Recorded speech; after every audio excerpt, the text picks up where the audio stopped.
혹시 혜미하고 연락되세요? 저는 연락이 안 돼서요, 한 달째. 그렇죠. 나도 걔 연락이 안 돼요. 혜미는 그냥 연기처럼 사라졌어요. Beoning, the 2018 film from director Chang-dong Lee, is an adaptation of a story by Haruki Murakami. Despite this literary pedigree, one of the film's principal virtues, in my opinion, is that it is decisively filmic. What I mean by that is that the storytelling is heavily visual. I don't just mean that it's full of carefully considered, well-composed shots or beautiful images. I mean it's a story in which much that is conveyed to the audience is nonverbal. The communication to the audience of what the characters think and feel comes largely through their behavior. It's a prime example of the show, don't tell mantra that guides good filmmaking, and this film adheres to it to such a degree that it's almost a treatise in itself, presenting an argument by example of how effective this method can be. It offers one of the slowest burns of any thriller I can think of. Much of its runtime is spent simply introducing the principal characters and allowing their relationships to develop. In this way, the mounting suspicions of Jong-su, our protagonist, come about naturally, as a consequence of a series of little things, none of which presented alone is decisive or shocking. 어디 여행이라도 간 모양이네. 방도 깨끗하게 정리해놓고. 이렇게 청소를 하고 다니는 애가 아닌데. This has the dual effect of making those suspicions both well cemented as the eventual product of many naturally evolved connections, and suspect, as we cannot be certain that they are well founded in the absence of some individual, definitive proof. 하도 이쁘게 생겨서.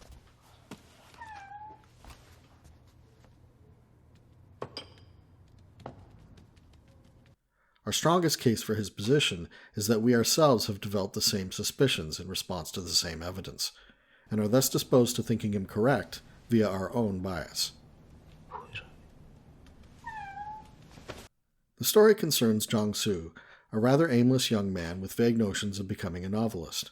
He runs his father's farm in the absence of the latter, who has been imprisoned following a scuffle with a government official. By chance, he encounters Hae-Mi, a barely remembered childhood friend, who pursues him rather aggressively. 나야, 신혜미. 나 얼굴 성형했어. 예뻐졌지? 너 시간 있어? 나 금방 쉬는 시간인데. At first standoffish, he seems nevertheless sufficiently won over by her whimsy and charm to spend more than he should on drinks.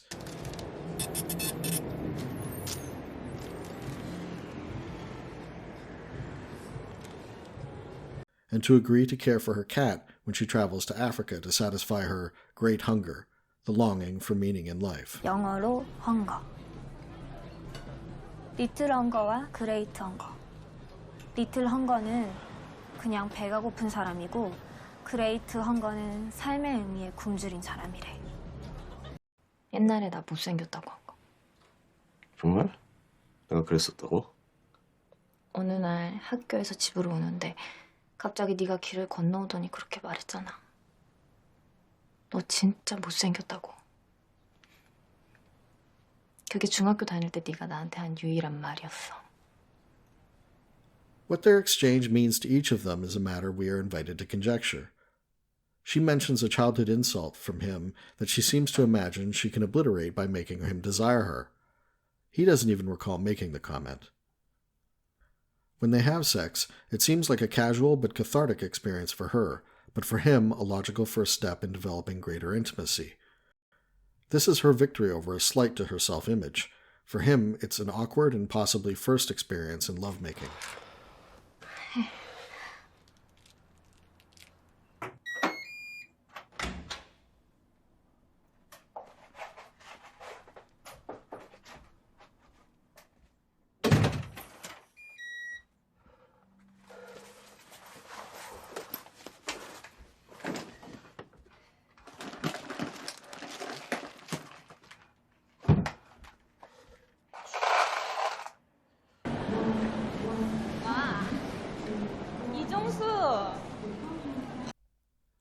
Upon her return from Africa, apparently having failed in her stated mission, Hae-Mi casually introduces Ben, a friend she expects Jong-su to accept as a tag-along.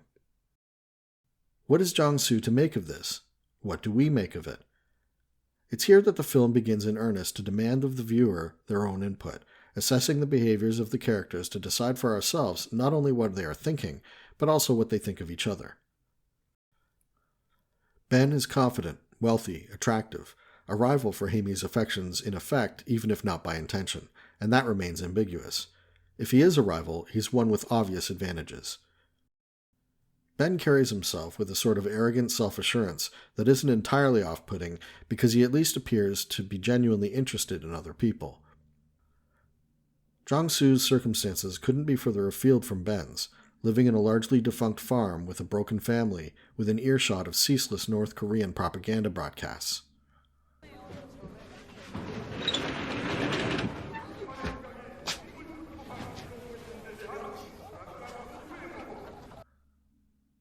In a scene that parallels Jong-su's reluctant payment at a cheap restaurant, a sleeping Hae-Mi again unaware, as this time Ben carelessly handles the bill. 죽는 건 너무 무섭고 그냥 아예 없었던 것처럼 사라질 수 있었으면 좋겠다. 난 사람이 눈물을 흘리는 게 신기해.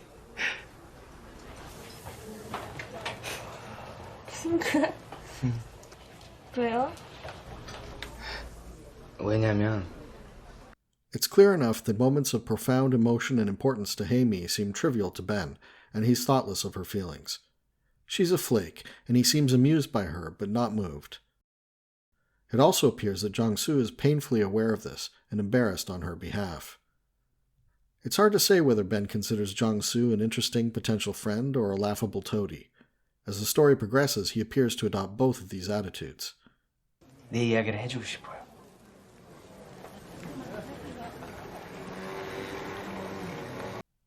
Pretty quickly, Jong-su realizes that it is he who is the third wheel, and perhaps too readily, he defers. He seems somewhat cowed by Ben, with his superior attitude. Early on, Ben also expresses the notion that one's DNA is responsible for one's nature. He seems to regard people as having fixed natures and stations in life. This will become relevant as the three characters reveal themselves. 오빠가 나 손금 봐주고 있었어. 해미한테는 다른 사람하고 다른 뭔가가 있어. Ben proceeds to toy with Hae-Mi and seems to include Jong-su in the joke. He patronizes her, acknowledging her feelings for Jong-su while simultaneously seeming to make efforts to seduce her. 그 돌이 해미를 힘들게 하고 있어. 그것 때문에 뭘 해도 100% 즐겁지가 않은 거야. 그것 때문에 맛있는 걸 먹어도 맛있지 않고 마음에 드는 남자 만나도 좋다 소리 못하고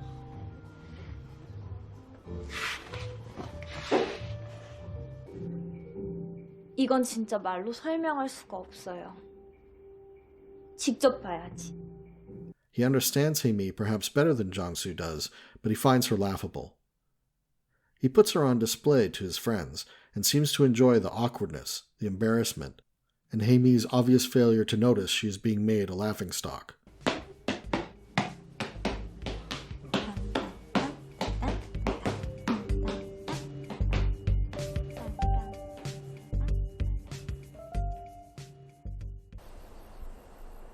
난 가끔 비닐하우스를 태워요. 뭐라고요? 난 비닐하우스를 태우는 취미가 있어요. 그게 쓸모없고 불필요한 건지는 형이 판단하는 건가요? 난 판단 같은 거 하지 않아요. 그냥 받아들이는 거지. 그것들이 태워지길 기다리고 있다는 거를.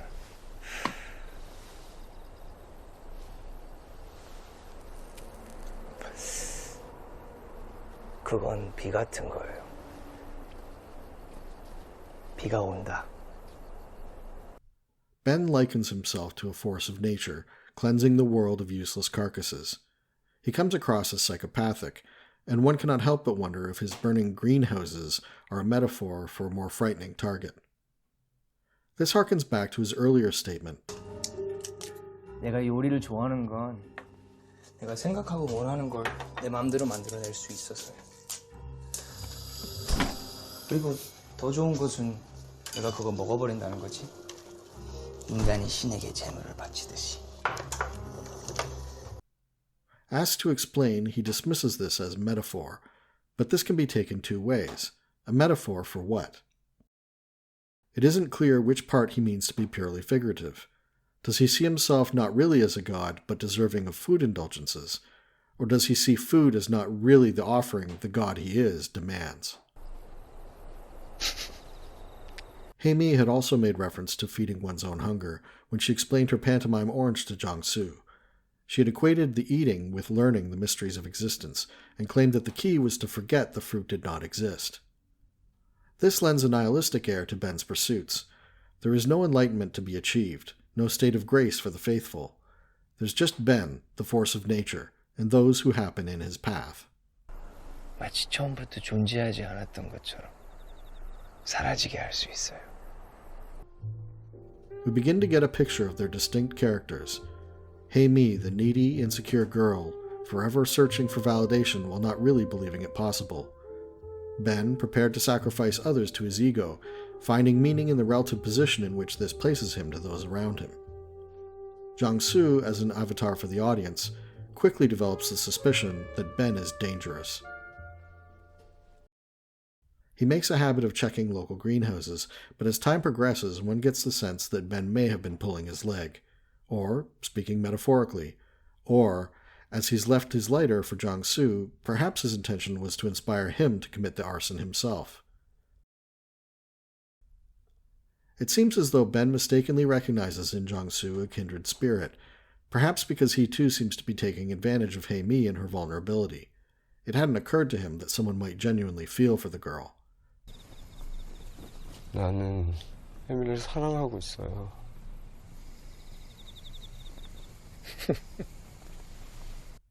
He exudes amused contempt and laughs when Jong-su declares his love for Hae-Mi.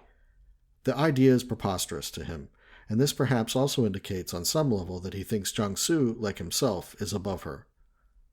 At least either he respects Jong-su sufficiently to be honest with him, or considers him so beneath concern that he's careless in his presence.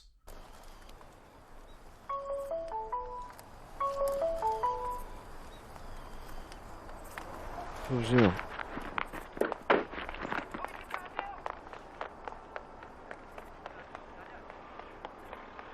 여보세요? When Hae-Mi disappears, it's not entirely out of keeping with her established character. After all, the absence of the cat does not prove the non-existence of the cat. But her soul-searching and travels thus far have been frivolous, and one would expect her imminent return. Given his frantic search, I infer that Jong-su has concluded that Ben may have killed Hae-Mi and planned to dispose of her body in a greenhouse, which he would then set ablaze. 혜미가 정수 씨 특별하게 생각한 거. 나한테 그랬어요. 이 세상에서 자기가 믿는 하나밖에 없는 사람이라고. 언제나 자기 편이 돼줄 사람이라고. She had counted on him alone to take her part, and he has failed her. Reeling from the implications he can't seem to escape, Jong-su seeks control through the only means at his disposal. He begins to write, significantly in Hae-Mi's apartment. Driven by the need to resolve his uncertainty and do right by Hae-Mi, he becomes her voice and recorder of the events of their lives intertwining, presumably. 중국 사람들은 돈을 줄 때 막 던져요. 이렇게. 왜 그래요? 걔네들은 돈은 더러운 거예요. 우린 돈 애지중지하잖아요. 걔네들은 돈 막대예요. 자존심이 강해서 그런가 봐요. 중국 사람들이 진짜 자존심 세거든요. 막 지폐를 꾸깃꾸깃해서 2, 3, 4. 중국 남자들이 여자한테 잘하잖아. 여자를 애지중지하는 거지. 여자를 애지중지하는구나. 중국 사람들은 돈이 아니라 돈은 막 던지고. Meanwhile, Ben seems to be taunting him, and has already found a new silly girl to fill Hae-Mi's place. 혜미에 대해 뭐 할 말이 있어서 왔다고 하지 않았나? 이제 얘기 안 해도 될 것 같아요. Ben has seen only the passive nature of Jong-su, that part of him that derives from the mother who fled when things got difficult. Ben may see Jong-su as a clownish dupe, or he may see him as a potential witness, perhaps a chronicler, or even a collaborator. Regardless, he never doubts his own sense of being in control. He's unaware of that part of Jong-su that comes from his father's side, the tendency towards violent outbursts, and for that, Ben pays the price. 혜미하고 같이 보자면서요. 혜미 같지 않았어요.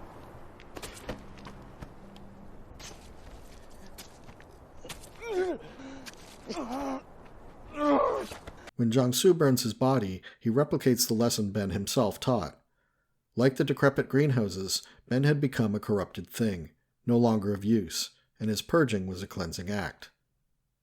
At least, this is so if you are convinced that he was indeed the killer Jong-su took him to be. One of the great virtues of Burning is that it never tells you what to think. It's a movie that simply unfolds, allowing the viewer to project and relate to Jong-su, or not. We can only infer what he must think or feel throughout. We are never told. In fact, the film withholds very important information. It never tells us that Ben in fact killed Hae-Mi or anyone else. It never tells us whether Jong-su will get away clean. It never tells us if he'll continue this pattern, dispensing murderous violence perceived as justice, thus becoming Ben's spiritual apprentice and product, burning his way through the carcasses of what remains once a once flourishing thing ceases to grow and is abandoned. The fact that audiences don't need to be told in order to infer what's happening and indeed what our protagonist thinks about it is a testament to the power of cinema and the capacity of humans to read one another's behavior without verbal assistance. To spell out what is happening, or what Jong-su thinks is happening, or what will come next, would be to diminish the story. Instead, the story lives, grows, and develops in the minds of the viewers, as it ought to. It is this that makes Burning a great film. 종수 씨는 너무 진지한 것 같아. 진지하면 재미없어요. 즐겨야지. Thanks for watching. As always, please like, share, subscribe, and comment. You can find our Patreon link below if you'd care to support the channel. 야, 혹시 보일이도 상상 속에만 존재하는 거 아니야? 너 없을 때 내가 여기 와서 상상 속의 고양이한테 먹이를 줘야 되는 거 아니냐고. 있지도 않은 고양이한테 밥을 주라고 내가 널 여기까지 불렀다고? 재밌네. 응.